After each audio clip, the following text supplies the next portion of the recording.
नमस्कार साथियों, आज फिर हम महत्वपूर्ण क्वेश्चन देखेंगे जो कि एनएमएस एग्ज़ाम के लिए आप सभी के लिए ज़्यादा महत्वपूर्ण है। तो देखिए, विज्ञान की जो क्वेश्चन है, पहला क्वेश्चन है विशिष्ट ऊष्मा की इकाई है। तो साथियों, विशिष्ट ऊष्मा की जो इकाई है वो है जूल पर किलोग्राम डिग्री सेल्सियस। तो ये जो इकाई है ये क्या है? विशिष्ट ऊष्मा की इकाई है। तो साथियों, यहाँ पे पहला जो प्रश्न है हमारा, इसका आंसर क्या हुआ? जूल पर किलोग्राम डिग्री सेल्सियस। तो यहाँ इस पर टिक लगा लीजिए, यानी कि फोर्थ ऑप्शन हमारा करेक्ट आंसर है। अगला क्वेश्चन है,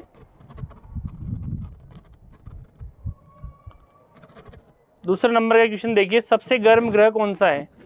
तो वैसे सूर्य के सबसे नज़दीक बुध ग्रह होता है, लेकिन हमारा जो ऑप्शन है यहाँ पे बुध नहीं है, तो शुक्र पे टिक लगा लीजिए, यानी कि शुक्र ग्रह सबसे गर्म ग्रह है। यदि वस्तु अनंत पर है तो उत्तल लेंस से बना प्रतिबिंब कहाँ बनेगा? तो ये फोकस पर बनेगा और वास्तविक और छोटा बनेगा, यानी कि बहुत छोटा बनेगा, फोकस पर बनेगा, और रियल बनेगा, वास्तविक और उल्टा बनेगा। नेक्स्ट क्वेश्चन देखिए, एलपीजी का मुख्य अवयव है। तो साथियों, एलपीजी में propane, methane, nitrous oxide, butane, तो इसमें ब्यूटेन होती है मुख्य अवयव के रूप में। विद्युत बल्ब में कौन सी गैस भरी जाती है? इसमें ऑर्गन भरी जाती है विद्युत बल्ब में। और पृथ्वी द्वारा सूर्य की एक परिक्रमा पूरा करने में जो लगने वाला जो टाइम है उसे क्या कहते हैं? तो उसे सौर वर्ष कहते हैं। सौर वर्ष हमारा करेक्ट आंसर। पृथ्वी द्वारा सूर्य का एक परिक्रमा पूरी करने में लगने वाला समय। अगला क्वेश्चन देखिए, डायनेमो में किसका उपयोग किया जाता है? डायनेमो में उपयोग होता है जनरेटर का, यानी कि ऑप्शन फर्स्ट हमारा करेक्ट आंसर। निम्नलिखित कथनों में कथन और उनके कारण दिए गए हैं, सही विकल्प को इस प्रकार चिन्हित करें। यदि कथन और कारण सत्य है तो कारण कथन की सही व्याख्या करता है, तो ऑप्शन 1 का चयन करना है। यदि कथन और कारण दोनों सत्य और कारण कथन की सही व्याख्या नहीं करता तो 2 का चयन करना है। और यदि कथन सत्य लेकिन कारण गलत है तो 3 का चयन करना, और यदि कथन और कारण दोनों गलत हैं तो 4 का चयन करना। तो देखिए, कार्बन डाइऑक्साइड पृथ्वी के ताप को संतुलित करती है, बिल्कुल सही है, और CO2 ग्लोबल वार्मिंग के कारण होती है, ये भी सही है। तो यानी कि यहाँ पे यानी कि ऑप्शन फर्स्ट है वो हमारा करेक्ट आंसर बैठ रहा है। अगला क्वेश्चन है साथियों, यहाँ पे पेंसिल की लीड किससे बनती है? तो पेंसिल की जो लीड होती है ग्रेफाइट की बनी होती है, और इलेक्ट्रॉन पर आवेश होता है 1.6 × 10⁻⁻19 कूलम। अगला क्वेश्चन है, बहुत ही ज़्यादा महत्वपूर्ण प्रश्न है। देखिए, बेकेलाइट का उपयोग टेलीफोन के इनके जो ढांचे बनाने में, नायलॉन का उपयोग मछली पकड़ने की जाल बनाने में, और नारियल का जो उपयोग होता है रस्सियाँ चटाइयाँ बनाने में, और PVC का उपयोग होता है टंकी बनाने में। तो यानी कि हमारा जो है ऑप्शन सेकंड करेक्ट आंसर हुआ इस प्रश्न का। अगला क्वेश्चन देखिए, कौन सी धातु मिट्टी के तेल में रखी जाती? तो साथियों, सोडियम बहुत ही ज़्यादा क्रियाशील है, इसलिए इसको मिट्टी के तेल में रखा जाता है, क्योंकि पानी में रख नहीं सकते इसको, पानी के साथ तुरंत क्रिया कर लेती। वाटर गैस का मिश्रण है CO+ हाइड्रोजन, वाटर गैस का मिश्रण है। जल के शुद्धिकरण के लिए किसका प्रयोग किया जाता है? क्लोरीन का, बिल्कुल करेक्ट आंसर क्लोरीन। अगला क्वेश्चन है, कौन सा कण विद्युत उदासीन है? तो न्यूट्रॉन होते हैं जो विद्युत उदासीन होते हैं। अल्फा, बीटा, प्रोटॉन्स, प्रोटॉन पे धन आवेश होता है, अल्फा पे भी धन आवेश।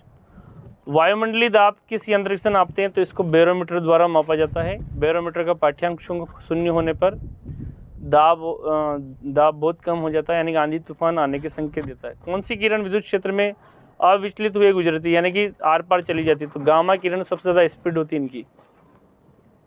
अल्फा, बीटा, गामा, गामा की सबसे ज़्यादा स्पीड बढ़ते हुए क्रम में। कोयले का शुद्ध रूप क्या है? एंथ्रासाइट कोयला शुद्ध होता है।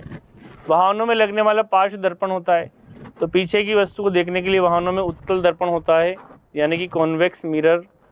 अगला क्वेश्चन देखिए, मानव कानों के लिए श्रव्य आवृत्ति परास कितना है? तो 20 हर्ट्ज से लेकर 20,000 हर्ट्ज तक हम सुन सकते हैं। मानव कान के लिए श्रव्यता आवृत्ति परास। ध्वनि किस में संचरित नहीं हो सकती? ध्वनि निर्वात में संचरित नहीं हो सकती। सबसे ज़्यादा ध्वनि का वेग होता है ठोस में, उसके बाद होता है द्रव में, और सबसे कम होता है गैस में। तो यहाँ निर्वात में ध्वनि की चाल नहीं होती है, यानी कि निर्वात में ध्वनि गमन नहीं करती। अगला क्वेश्चन है, ध्वनि किस में संचरित नहीं हो सकती? निर्वात में संचरित नहीं हो सकती। क्लियर होगी आपका।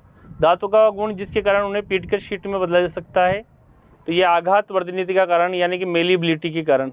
तो मेलिएबिलिटी के कारण ही धातुएं जो होती है उनको चपटा किया जा सकता है।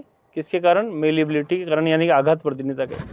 सोडियम धातु को मिट्टी के तेल में संचित रखा जाता है क्योंकि यह वायु के साथ तेजी से क्रिया कर लेता है। तो यानी कि ऑप्शन जो 4 है हमारा करेक्ट आंसर। यह हवा के साथ यानी कि बहुत ज़्यादा एक्टिव है, यानी कि ऑप्शन 4 हमारा करेक्ट आंसर हुआ इस प्रश्न का। अगला क्वेश्चन देखिए, खसरा रोग का कारण है। तो खसरा विषाणु द्वारा होने वाला रोग है और लंबी और शाखान्वित कोशिका जो संदेश के स्थानांतरण का कार्य करती है तो वो तंत्रिका कोशिका होती है, यानी कि नर्व सेल। अगला देखिए, दंत क्षय इसलिए होता है कि जीवाणु मुख में बचे हुए भोजन का शर्करा का विघटन कर निर्मोचित करते हैं। तो क्या निर्मोचित करते हैं? अम्ल निर्मोचित करते हैं। अगला है, पेनिसिलिन की खोज किसने की थी? तो देखिए यहाँ पे अलेक्जेंडर फ्लेमिंग ने की थी। कब की थी? 1928 में अलेक्जेंडर फ्लेमिंग ने। चेचक के टीके का आविष्कार एडवर्ड जेनर ने किया था। डार्विन में प्राकृतिक वर्णन का सिद्धांत दिया। किस विटामिन की कमी से रतौंधी? तो विटामिन ए की कमी से होता है रतौंधी, बी की कमी से बेरीबेरी, सी की कमी से स्कर्वी और डी की कमी से रिकेट्स। किस ब्लड ग्रुप में एंटीजन नहीं पाया जाता? साथियों, ए में ए एंटीजन पाया जाता, बी में बी एंटीजन पाया जाता और ए बी में दोनों एंटीजन पाए थे, ए और बी, जबकि ओ में कोई एंटीजन नहीं पाया था। इनमें से कोई नहीं हमारा करेक्ट आंसर। ओजोन छिद्र क्यों बढ़ रहा है? पृथ्वी पर आने वाली यूवी विकिरण, बिल्कुल, स्किन कैंसर, ये दोनों बढ़ेंगे ओजोन छिद्र बढ़ने से। अगला है, एड्स का वायरस मानव शरीर में किससे पहुंचता है?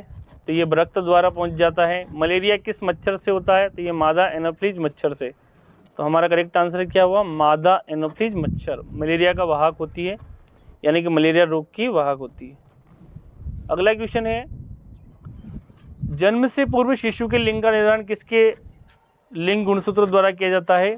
तो लिंग का जो निर्धारण है पिता के गुणसूत्र द्वारा निर्धारित होता है, यानी कि जो पिता जो होता है उसके पास एक्स और वाई दोनों ही प्रकार के गुणसूत्र होते हैं, जबकि माता के पास केवल एक्स प्रकार का गुणसूत्र होता है, यानी कि पिता का जो वाई गुणसूत्र है वह लिंग निर्धारण में भाग लेता है।